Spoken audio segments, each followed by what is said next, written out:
everyone, Rascal here. And Mama, welcome to our podcast. In today's Spotlight, we're covering one of the newest Netflix series, The Umbrella Academy. In this odd superhero series, 6 siblings who were raised to be superheroes come together after several years of being separated when their father mysteriously dies. On top of solving this mystery, they have 8 days to stop the apocalypse and save the world. Yes. And yes, it is a little bit like X-Men, but you know it's not X-Men. I mean, that whole trope of a school for kids, yeah, that basically started up the whole that's pretty much iconic for everybody, but it is vastly different from it. Absolutely. You kind of get a hint of it, but it's not just ripping it off. Now, this is based on a comic book released by Dark Horse Comics, The Umbrella Academy by Gerard Way and Gabriel Ba. And, well, we've never read it, but now I do want to read it after seeing this Netflix series, original series, I should say. It was unlike anything we expected. At first, Rascal was like, I don't want to see it. And then I looked at the picture. I said, you know what? Let's just watch one episode and give it a chance. And somehow, go ahead. And after that first episode, I was hooked. Right. It was it. I had to see what happened after that. And I really didn't want to stop, but we dragged it out over the course of the week. Yeah, because there's only 10 episodes for the first season. It's almost like a mini series now with these Netflix shows. And if I had known it was a superhero show, I would have said, yeah, add it the first time you saw it. Because you know me, I'll try anything as a to do with superhero. I will watch it or try it. Even if I don't like it, at least I've tried it. Right. And the concept is unique in terms of, yes, it's similar to X-Men, but it's not. Where we don't want to tell the backstory in case you haven't. Well, we have to tell you the backstory. A little boy, yeah, we just did. All of these kids came together because at that time, in some period of history, all these women spontaneously got pregnant and had babies all within the same afternoon. And this man, who was their adopted father, went around and bought all of them from the mothers and opened the Umbrella Academy. He bought, what, 7? I think, or did only 7 agree to do it?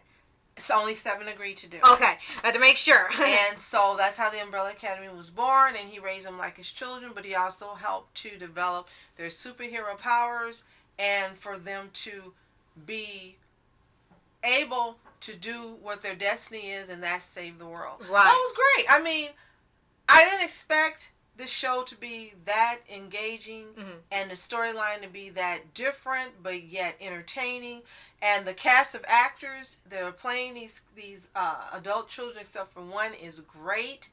And seeing Mary J. Blige do something other than sing, she was really great. I was just stunned. She's terrific. Everybody in here is terrific. So right. Well, before we get to the actors, I want to point out that the environment for it is actually pretty unique. It's supposed to be present day, but it don't act like it's present day. It's like Gotham. Yeah, because they make it clear that it's not the 70s, not 60s, not 80s, not even 90s. First you would think it maybe early 2000s, but it could be that or it's present day, but no one has a ton of technology. Even the computers are still like the basic ones you get for just basic internet searches or information, and that's it. There are no iPhones, laptops, cell phones, nothing where everyone relies on technology, which is a great addition, because I think there's a point where you get tired of everyone just using the technology to do everything rather than just relying on the brain power or non-technology things to solve mysteries. And that was one of the things that was really bizarre. Every time you saw them on the phone, it was an old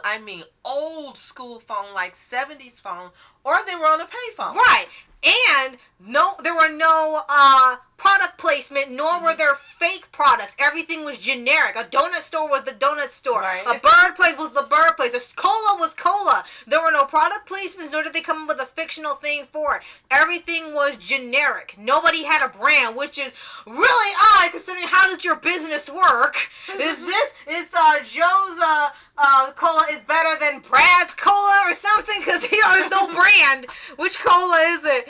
So each of the kids has a code name, like Kids Next Door, and each has a very unique superpower. Right. And as we mentioned, there are 7, and that we were reading that during marketing, I guess, there was a mystery about one of the kids, number 6, you didn't know. If you haven't seen it, I hope not to reveal it for you, and so does Rascal. So we're going to try not to have any spoilers in here for you. Right. So we'll briefly we'll tell you about the characters and who plays them. The first one we'll mention is Ellen Page. Now she's one of the main stars in this show. Mm-hmm. I originally first learned about her in the movie Juno.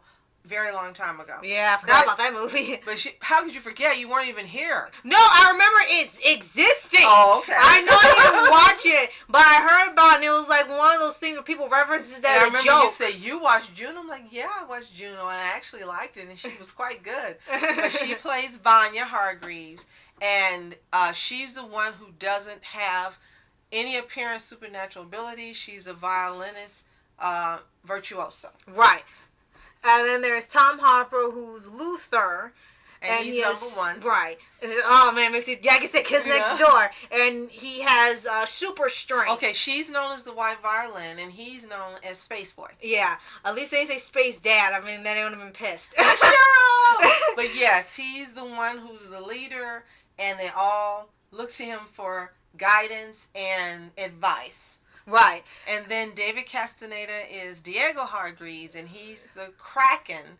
He does a lot of knife throwing, but his ability is to throw things at a trajectory, and it always ends up hitting the target. Right. So it was kind of like an advanced Nightwing. Yes. Even his costume and the mask was inspired by it, only he doesn't use the little baton sticks. Right. Yeah. And then skirmish sticks. Right. Okay. And then you had Emmy Raver Lampman as Alison Hargreaves, or number 3. And she's known as the Rumor. Mm-hmm. And her ability is pretty neat. Every time she wants to implant a Jedi mind trick, or use a Jedi mind trick, that's what I called it. I heard a rumor, and then whenever she tells you, they do it. So even if it's not true, they will do it or believe it. Yeah. And she's a celebrity. Yes. So.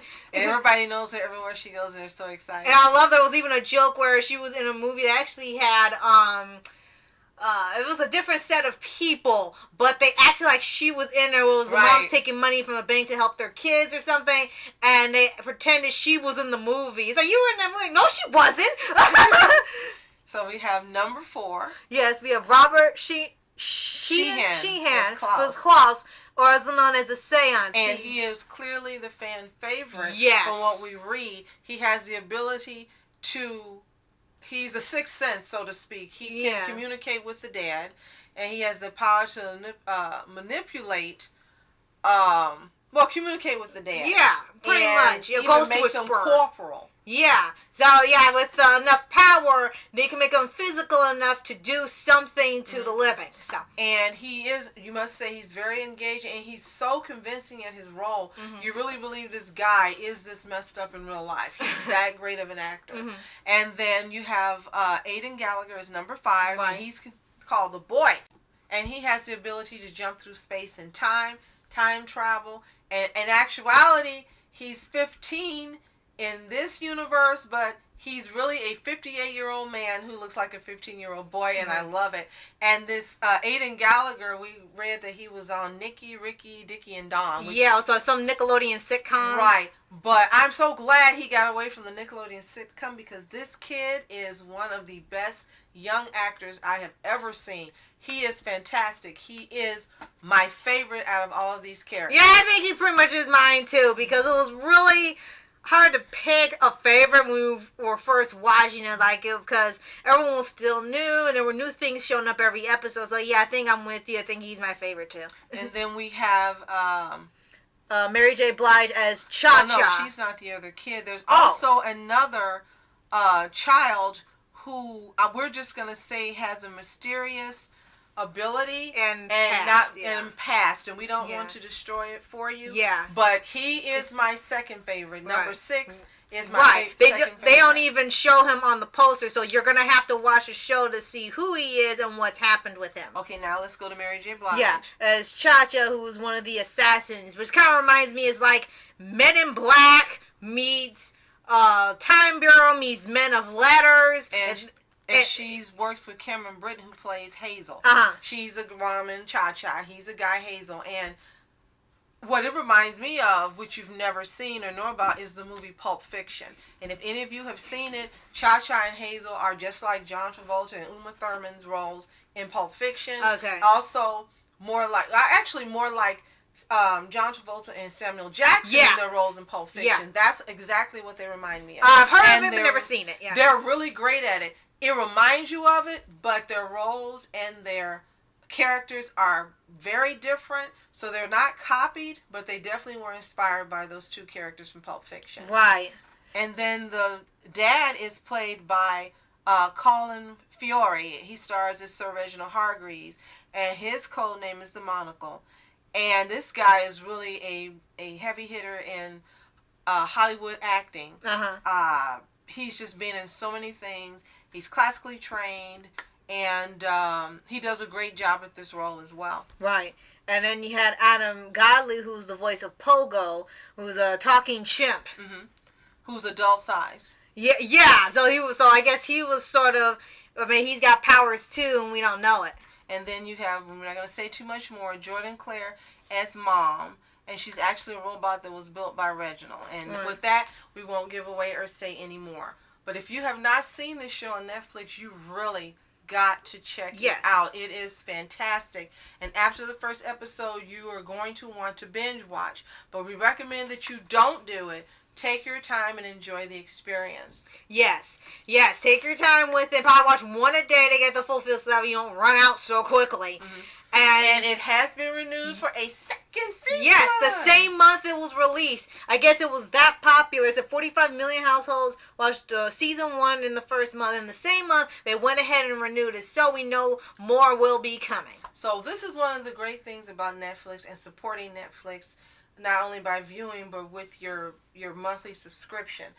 Because they give opportunities for so many shows and movies and even one-night acts like stand-up performance and things that would never have an opportunity in Hollywood to get out on any other venue, cable, whatever it may be. It gives a chance in life to so many brilliant and talented artists. Yes. So I know Hulu is real popular, but Netflix is I would say the daddy of opportunity. Mm-hmm. And even if you have Hulu, even if you do Amazon Prime, really take your dollars. It's under $15 a month for all of the available subscriptions. There's, I think, 3 choices. And just support Netflix. You are missing out on so much if you don't. Yeah. And this is one of the main reasons why Netflix is a power hitter. And I hope and pray that Netflix doesn't go away for decades to come. Right. Thank you, Netflix. Yes. And also the home of Ultron Legendary Defenders. Yes. It was great. Shut up. And, one more thing. When you first see this show, the first episode can be a little bit slow. Only because they got to introduce everybody and they got to tell you who they are, their personality, the powers. Is just to show you the introduction. So it can feel a little slow just for the first episode. Mm-hmm. But from then on, everything is really well done in the pacing. And the reason they're back, as we mentioned, is because the father has died. And most of them haven't had contact with each other for years. So yes, you're right. It is a little slow and possibly off-putting, but hang in there. By the time you get to the end of that episode, you're going to want to continue on to episode 2. Yes. So thank you, Netflix. Bravo to the cast of actors and Dark Horse Comics for even putting this out in the first place. Yes. We definitely want to buy this comic and read the original and see just how much they incorporated into the Netflix series. Right. So, thank you so much for watching. And yes, please support Netflix and the Umbrella Academy show on it. So, thank you so much for watching. I'm Ask Entertainments. And I'm Mama Entertainment. Have a fantastic day. Peace. And reporters sitting flashing like